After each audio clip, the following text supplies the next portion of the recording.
Kelly, ahí vamos. No, lo vas a dar abierto, mijo. Pon Kelly ahí. Grande pájaro se quitó. ¿Temperatura lleva, Anthony? Tiempo total de isquemia.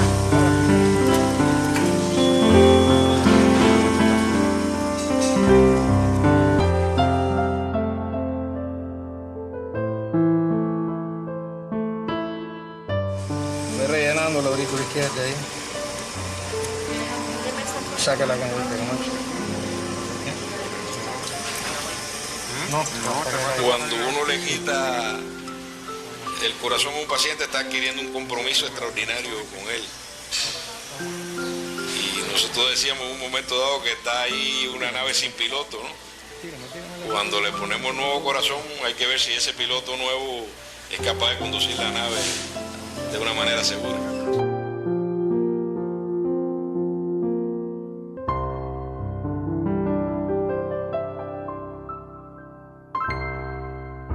Nos vinculamos por una cosa casual, o sea, yo había estado al frente de un equipo en la limpia del Escambray durante 3 meses. Al regresar, a los pocos días se da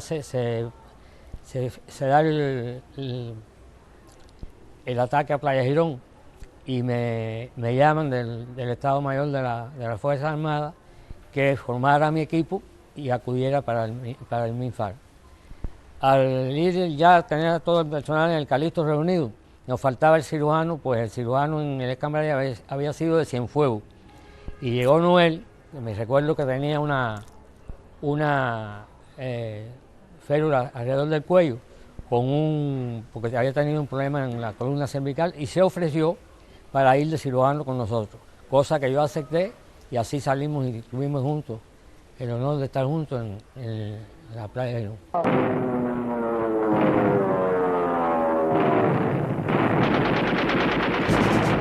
Yo voy a Girón porque llego al Calixto García y el compañero que había sido cirujano de ese hospital en la batalla del Escambray estaba lesionado y no pudo asistir ese día. Y entonces yo tenía una fractura de columna y me costó mucho trabajo convencer al grupo que me dejara ir, pero al fin, como no tenían a otro cirujano, tuvieron que llevarme a mí. Así que la función que yo ejercí fue como médico general, seleccionador de heridos, clasificador y bueno, cirujano general, no como cirujano cardiovascular, que yo hacía poco menos de 5 años que empezaba en la práctica de esta actividad. En estos días que estuvimos juntos en el hospitalito o en el puesto médico de Playa Girón, Noel me habló de sus proyectos, de la responsabilidad que le había dado el ministro de Salud, Machado, doctor Machado, de desarrollar la cirugía cardiovascular en el país. La cirugía cardiovascular no era nueva, existía ya en nuestro país, pero con muy poca experiencia y muy poca casuística. Al triunfar la revolución, bueno, se había quedado eso vacío, puesto que los pocos que la hacían se emigraron y le dieron a Noel la responsabilidad de hacer el desarrollo de esta cirugía. Cosa que él tomó y en ese momento, bueno, prácticamente me reclutó para que yo fuera a trabajar con él en este proyecto. El núcleo fundacional en aquel momento estaba constituido por Noel, desde luego, el jefe y el guía, el doctor Samuel Yelin, que era un anestesiólogo que había estado en el Cook County Hospital de Chicago y tenía alguna experiencia de por lo menos haber visto estas operaciones y la máquina de circulación extracorpórea. El doctor Julio Taín, que es ayudante cirujano de Noel, y cirujano ayudante de Noel, y yo como anestesiólogo también junto con Yelin. La idea era que yo aprendiera a manejar la circulación extracorpórea porque ya se sabía que Yelin iba en un futuro no muy lejano a querer abandonar el país. Y así empezamos a trabajar en el experimental fundamentalmente y en humano muy poco porque no teníamos salón ni teníamos cama donde ingresar a los pacientes. Empecé a hacer cirugía general en el Calixto García como residente.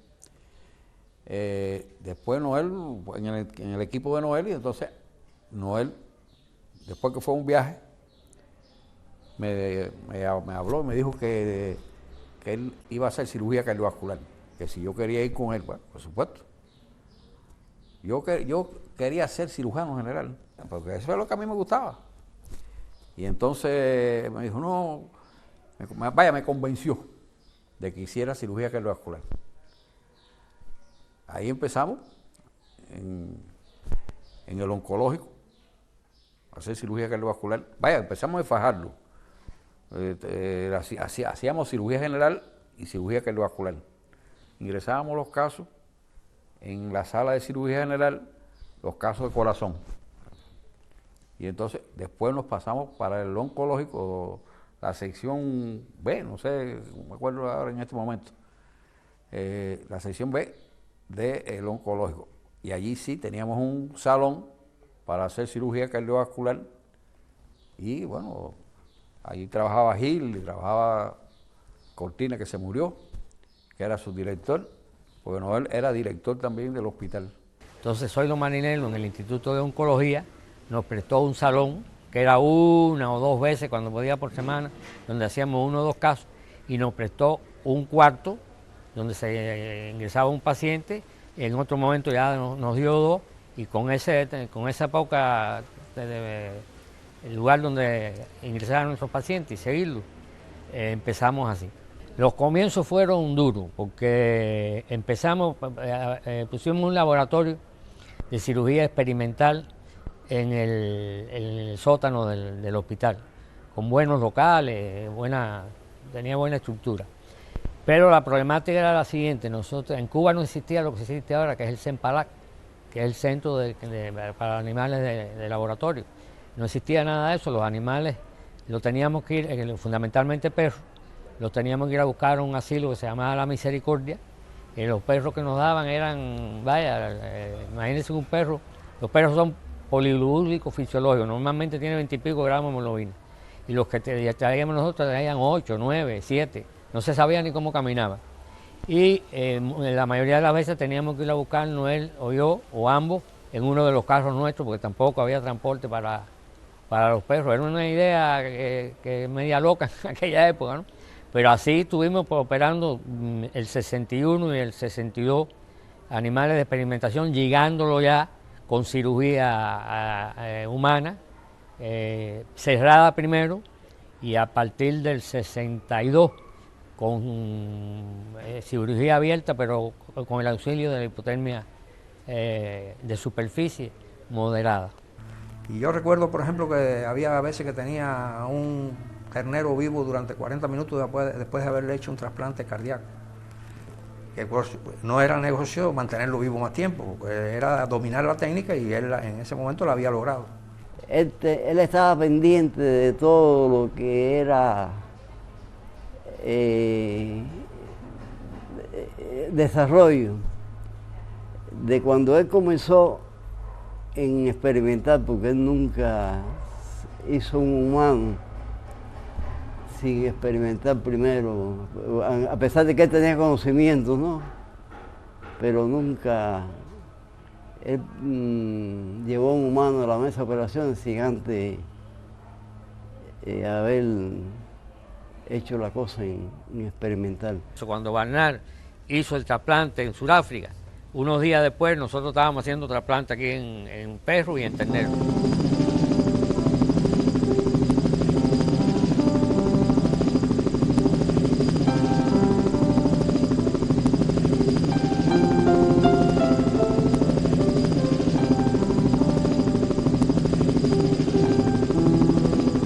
Pues yo creo que desde que yo empecé a estudiar medicina, a mí me interesó la posibilidad de sustituir un órgano que estuviera enfermo, que yo no dominaba la técnica para hacerlo, pero eso me interesó a mí, yo creo que desde el inicio de mi carrera como cirujano.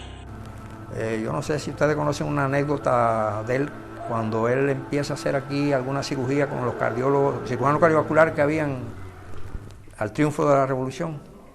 Él tiene la inquietud de todavía mejorar más la técnica de la cirugía cardiovascular.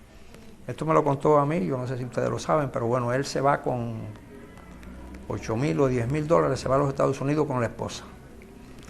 Y va a ver a un doctor famoso cirujano cardiovascular, Lili Hay, y se le presenta y le dice: yo soy el doctor Noel González, cirujano que ha hecho alguna cirugía cardiovascular en Cuba y tengo deseos de trabajar con usted. Y el doctor Lily Hay le dijo, ¿usted está dispuesto a trabajar desde las 6 de la mañana hasta las 6 de la tarde, si fuera necesario? Y él le dijo, yo vine con esa intención. Y le dijo, mañana empieza aquí a las 6 de la mañana. Y estuvo trabajando con ese cirujano hasta que se le acabaron los $10,000 que regresó a Cuba. La segunda cosa de esa etapa del 63 fue la primera extracorpórea, con máquina de circulación extracorpórea. Porque, bueno, la primera cirugía abierta con máquina de circulación. Al decir cirugía abierta es corazón abierto y parado, para operar cómodo las cavidades, con el corazón latiendo y con sangre no hay quien vea ni pueda hacer absolutamente nada. Entonces la otra cosa que sí se repercutió ya directa fue que vino un cirujano llamado Bernardo Castro Villagrana de México, muy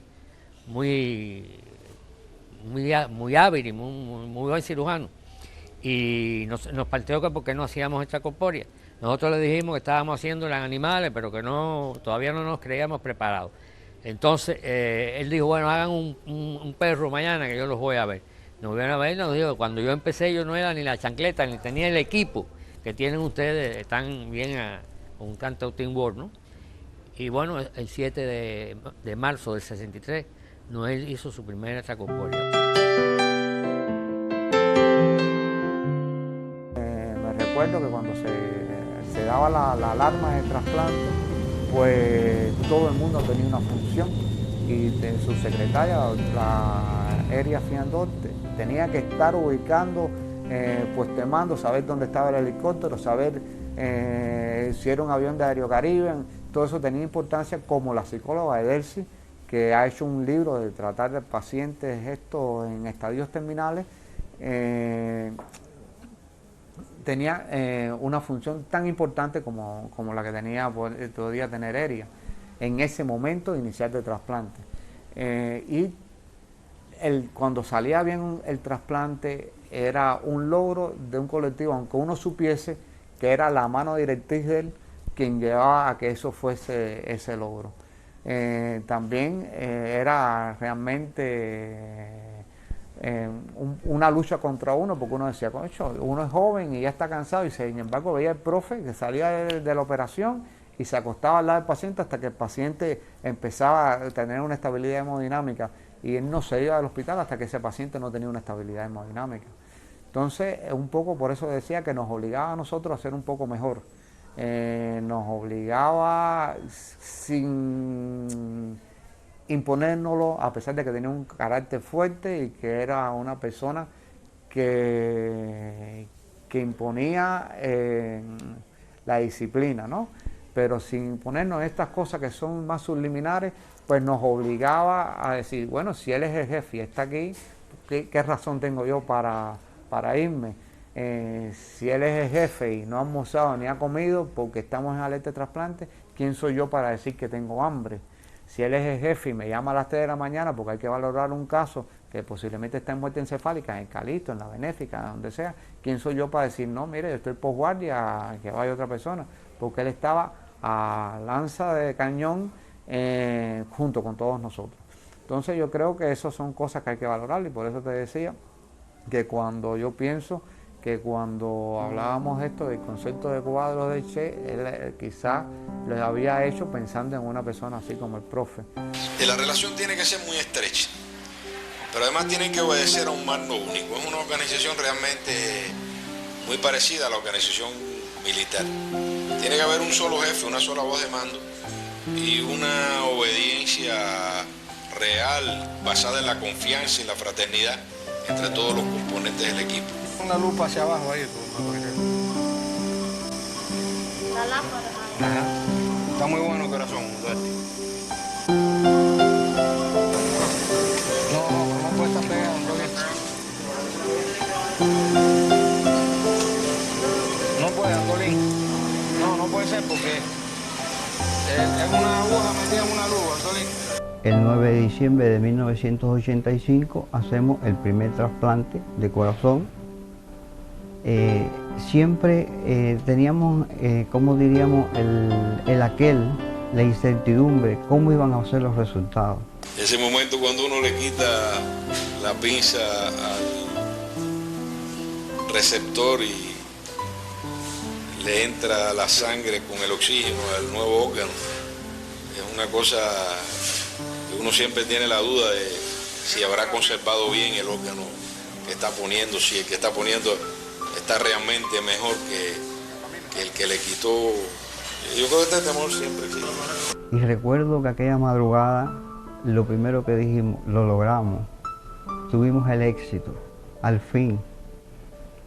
Y todos con aquella alegría, pues, nos pusimos tan contentos que aplaudimos. ¿Qué pasa, Antolín, con la realidad? No entendí, Antolín, cállese. Dime, vamos, 10, dale.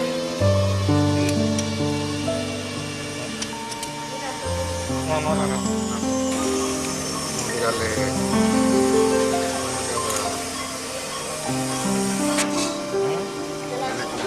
Sí. Vamos a darle con 20, Cabrera.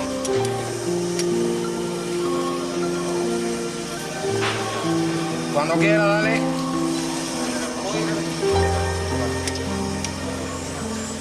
Ya.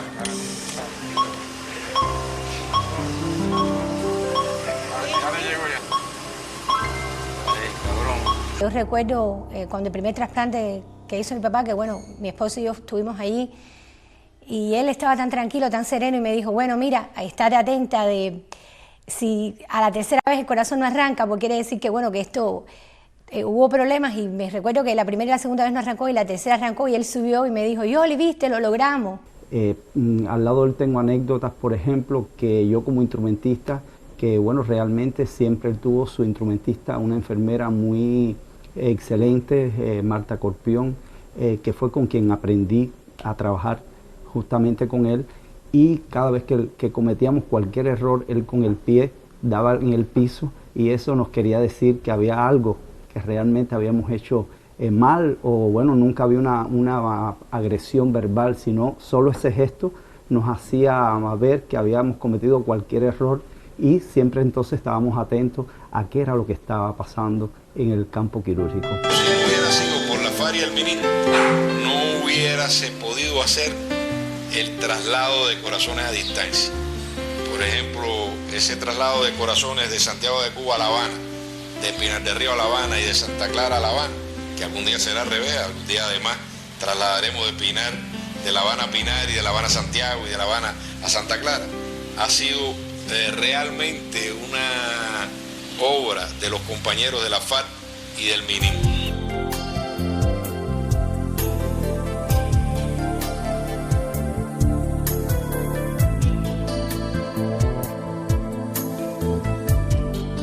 Realmente hablar del profesor Noel González Jiménez para mí es un honor, porque lo conocimos en el año 84, cuando por idea del comandante en jefe y avalado por los conocimientos científicos del profesor Noel, se decidió realizar un concurso nacional para seleccionar compañeros que se dedicaran a la cirugía cardiovascular para el futuro de los cardiocentros que se iban a abrir en el país.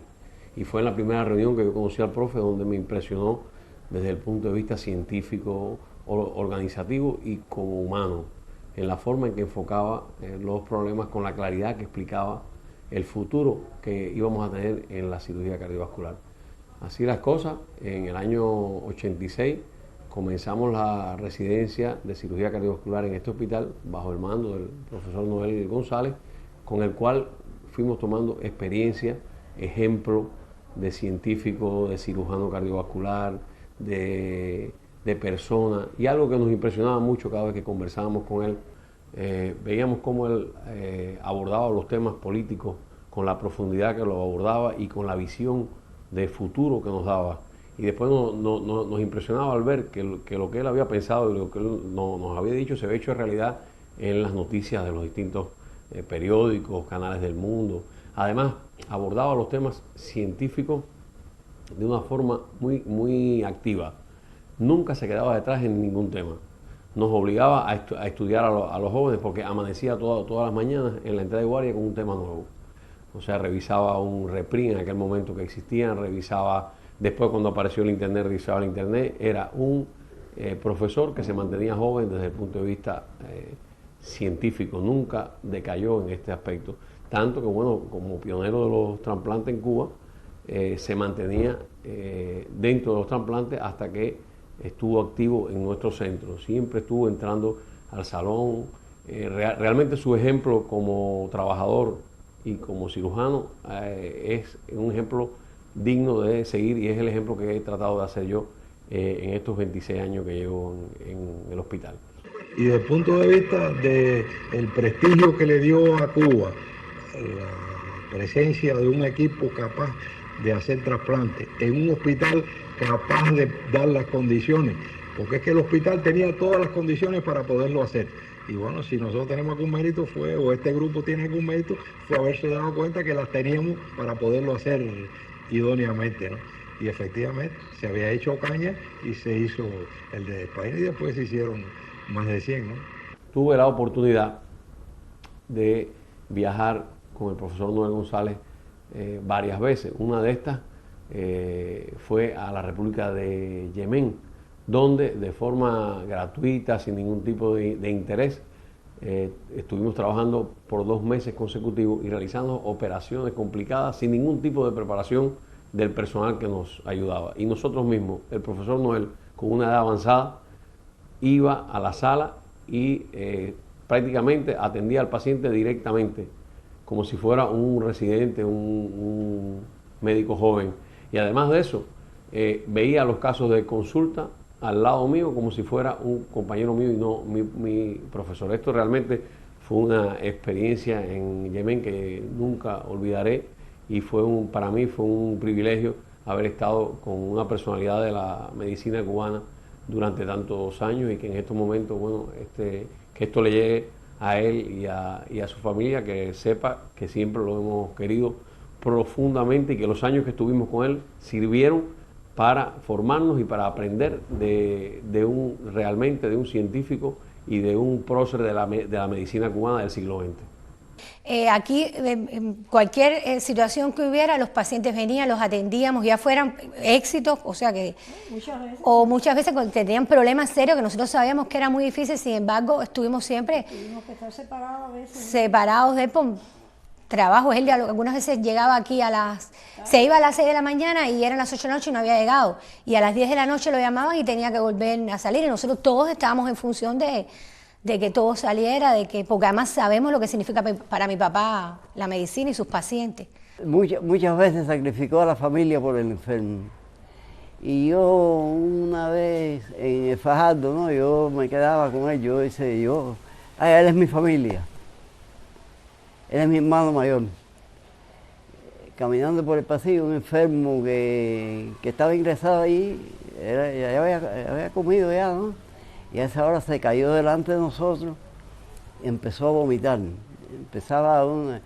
Era el inicio de la respiración boca a boca y masaje cardíaco, ¿eh? Y él limpiando lo que era enfermo, el vómito, lo que había comido, y dándole boca a boca, y me decía a mí, dale masaje. Bueno, no salió porque hizo una broncoaspiración y falleció, ¿no? Pero eso él lo hacía, eso es lo más humano que yo he visto en profesional. Hay muchos, ¿no? Yo no tengo características poéticas, yo soy un hombre práctico y un cirujano, ¿no? Esta cosa poética yo la manejo poco realmente. Yo lo llamaría más que como un hombre poético, como el esfuerzo de una gran nación en aras de prolongarle la vida.